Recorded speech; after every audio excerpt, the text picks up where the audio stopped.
अस्सलाम वालेकुम my YouTube family. आप सब कैसे हो? उम्मीद है कि आप सब ठीक होंगे। खुदा के रहमो करम से और आप लोगों के दुआ की वजह से अल्हम्दुलिल्लाह मैं भी बिल्कुल ठीक हूँ। तो आज मैं बेडरूम का डीप क्लीनिंग करने वाली हूँ, तो सीधा काम पे लग गई हूँ। तो यहाँ पे मॉर्निंग का 8 बज रहे हैं, अभी मैं काम पे लग गई हूँ। पहले मैं बच्चों को नाश्ता पानी करा लेती हूँ और इसके बाद ही मैं काम पे लगूँगी, वरना वो लोग उनको भूख लगेगी तो बहुत परेशान करेंगे ना काम के बीच में, इसीलिए। और देखिए मेरी बेड की हालत, कितना मैं जुगाड़ करके बेड को बिछाती हूँ, क्योंकि मेरा गद्दा छोटा है और बाकी साइड में मैं रज़ाई वगैरह बिछाती हूँ। और यहाँ पे किचन का जो सेपरेट किया हुआ कर्टन है दोनों, तो उनको भी खोल दिया है और किचन का विंडो का भी कर्टन खोल दिया है। तो सारा कर्टन मैं धो दूँगी। पहले मैं जो गद्दा है वो बाहर धूप में रखाऊँगी। तो दो मैं लकड़ी का चेयर, जो डाइनिंग का चेयर है मेरा, तो उनको मैं धूप में रख के आई हूँ। यहाँ पे गद्दा को रख दूँगी। तो बहुत सारे ऐसे लोग होते हैं तो उनके पास चीज़ें तो सारे ही सुख सुविधा होती है, फिर भी वो लोग बोलते हैं कि वो गरीब है। तो मैं नहीं कहूँगी कि मैं गरीब हूँ। गरीब दरअसल ख़ुद को ना, इस्लाम में ख़ुद को गरीब कभी भी नहीं बोला जाता है। मतलब कि नहीं बोलना चाहिए, क्योंकि इस्लाम में गरीब किसे कहते हैं? जिसका हाथ नहीं है, पैर नहीं है, किसी का आँखों की रोशनी नहीं है, तो कोई बात नहीं कर सकता है। तो जो इंसान अपने मतलब कि शरीर से विकलांग है, उसका कुछ ना कुछ कमी है, तो उस इंसान को गरीब बोलते हैं। तो पैसों का गरीब लोग नहीं होते हैं। पैसा क्या है? आज है कल नहीं, कल नहीं है फिर हो जाएगा, आज नहीं है तो फिर कल हो जाएगा। तो इसीलिए ख़ुद को कभी भी गरीब नहीं बोलना चाहिए। हम ऐसे मिडिल क्लास, लोअर क्लास कुछ भी बोल सकते हैं, इंग्लिश में बोल देते हैं, लेकिन तो वो भी सुनने में इतना ख़राब नहीं लगता है। लेकिन गरीब जो शब्द है वो सुनने में अच्छा नहीं लगता है, तो बोलना भी नहीं चाहिए। तो हर वक्त अल्लाह का शुक्र अदा करना चाहिए। तो जब हम सोचते हैं कि हम गरीब हैं, तो हमारे नीचे जो हमसे भी गए गुज़रे बहुत इंसान हैं, तो कुछ लोगों को तो खाने को भी नहीं मिलता है। वक्त वक्त के खाने के मोहताज भी लोग होते हैं। तो ऐसे लोग कभी आते हैं ना, तो और रास्ते में कभी हम कहीं से गुज़रते हैं, तो ऐसे बहुत सारे लोग मुझे दिखाई देते हैं। तो उस दिन जब मैं पापा को देखने गई थी ना हॉस्पिटल, तो वहाँ पे रास्ते के जो फुटपाथ होता है, रास्ते के किनारे ऐसे 2 बच्चे थे।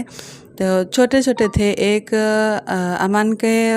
अमन की तरह होगा, एक बेटी थी, और एक जो भाई था वो 5 साल या 6 साल होगा, तो इतना ही था। तो भाई ना अंगूठियाँ बेच रहा था और बहन को साथ में ऐसे पास में ही सुला के वो बेच रहा था। तो मैं जब देखी ना, मुझे रोना आ गया था।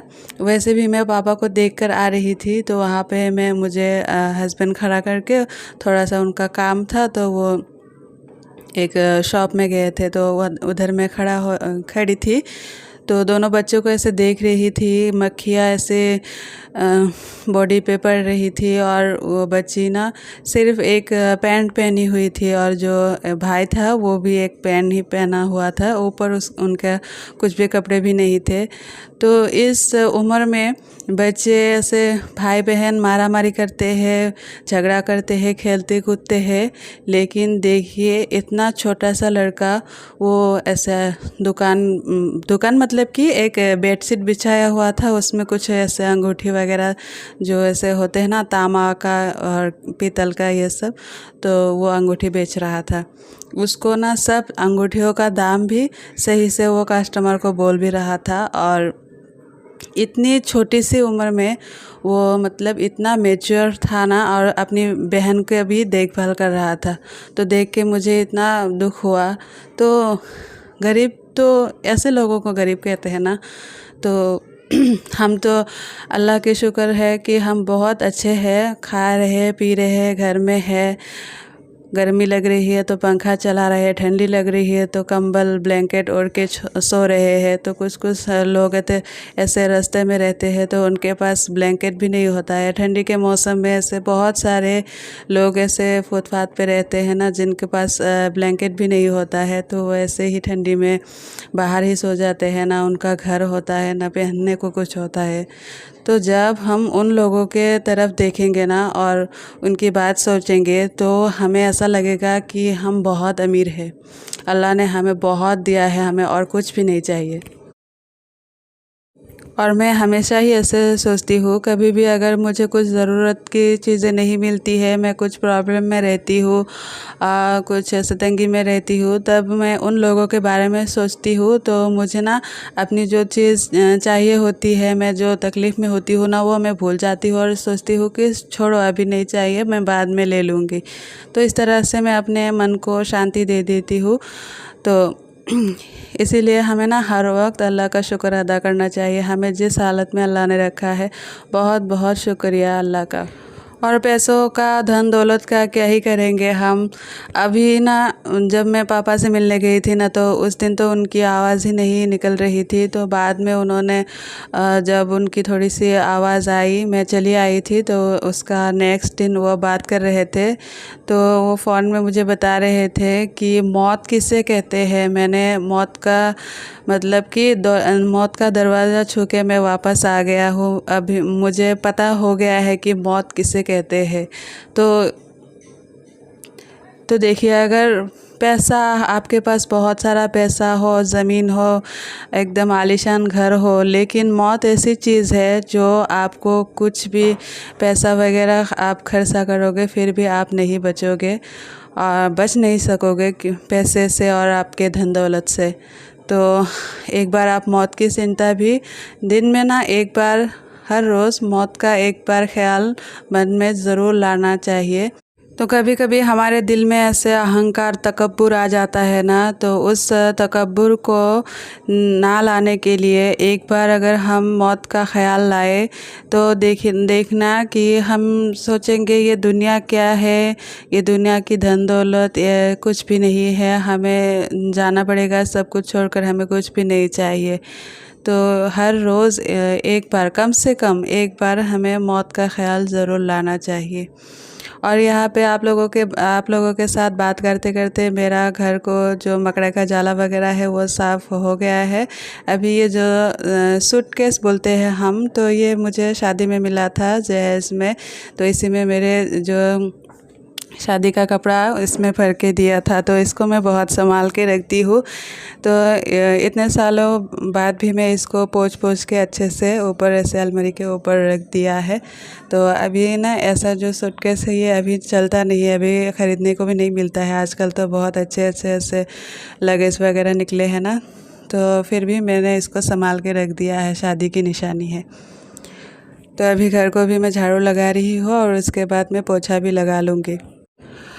तो यह सब वीडियो मैंने 2-3 दिन पहले ही शूट करके रखा था, लेकिन मुझे एडिट करने का टाइम ही नहीं मिल रहा था क्योंकि ईद के पहले ना इतना सारा काम हो जाता है घर में, तो इसीलिए एडिट करने का टाइम ही नहीं मिल रहा है। और देखिए ना, अमान कल ऐसे गिर गया था और उसको पैर में इतनी चोट लग गई थी, तो इसीलिए कल सारा दिन वो गोदी से उतर ही नहीं रहा था। तो बाकी मुझे काम करने का टाइम ही नहीं मिला कल। तो आज मैंने इस वीडियो को एडिट करके अभी मैं वॉइस ओवर कर रही हूँ, तो अभी थोड़ी देर में अपलोड हो जाएगा। पहले तो 20 दिन तक 20-22 दिन तक इतने अच्छे से रमज़ान गुजरा ना, ज़रा सा भी भूख प्यास नहीं लग रही थी। तो वीडियो भी अच्छे से बन रहा था, एडिटिंग शूटिंग सब कर रही थी। लेकिन अब 4-5 दिन से इतना तेज़ धूप निकलता है हमारे यहाँ, तो सारा दिन काम करने के बाद ना इतना थक जाती हूँ, फिर इफ्तारी बनाने का भी मन नहीं करता है। तो कुछ भी मैं ऐसे बना के खा लेती हूँ, और वीडियो शूट करने का और एडिट करने का तो बिल्कुल बिल्कुल भी मन नहीं करता है, इतना थक जाती हूँ। भूख इतना नहीं लगती है लेकिन प्यास बहुत लगती है। और यहाँ पे मैं दिखा रही थी कपड़ों का जो स्टैंड है, मैं उसको अच्छे से पूरा खाली करके पोंछ पाछ के कपड़े को रीऑर्गेनाइज़ किया। और यहाँ पे दोनों बेड को मैंने बिछा दिया है। अभी घर को भी मैं पोछा लगा लूँगी। तो इस रूम के साथ साथ मैंने ड्राइंग रूम का और बाहर का भी बहुत सारा काम किया था, लेकिन मैंने इस वीडियो में मैं ऐड नहीं की हूँ क्योंकि वीडियो भी बहुत लंबा हो जाता है। और मैंने थंबनेल में लगाया है ना बेडरूम क्लीनिंग, तो इसीलिए सिर्फ बेडरूम का ही दिखा रही हूँ और बाकी का मैंने नहीं दिखाया था। तो काम करते करते मुझे 4 बज गए थे। तो 4 बजे मैं नहा के आई और आने के बाद असर का नमाज़ पढ़ने के बाद सीधा मैं इफ्तारी की तैयारी में लग गई थी। और वीडियो के शुरुआत में मैंने जो कुछ भी कहा है, अगर आप लोगों में से किसी को अगर दिल को ठेस पहुंची होगी तो इसके लिए मैं दिल से माफ़ी मांगती हूँ। लेकिन मुझे जितना भी पता था और जो मेरे दिल को लगता है तो उसी बात को मैंने शेयर किया है। किसी एक इंसान को मैंने ऐसे इंसान के बारे में नहीं बोला कि फ़लाना ने ये कहा वो कहा। सिर्फ ऐसा इस्लाम में नहीं कहा जाता या ऐसा कहना नहीं चाहिए, तो वही मैंने मेरी दिल की बात की। तो अगर आप लोगों को बुरा लगा होगा तो इसके लिए बहुत बहुत सॉरी। तो जैसा जो जिसको मन है वो ऐसा ही चले इस दुनिया में। मैं कौन होती हूँ ऐसे बोलने वाली कि ऐसा चलो वैसा चलो। सिर्फ मेरी दिल की बात आप लोगों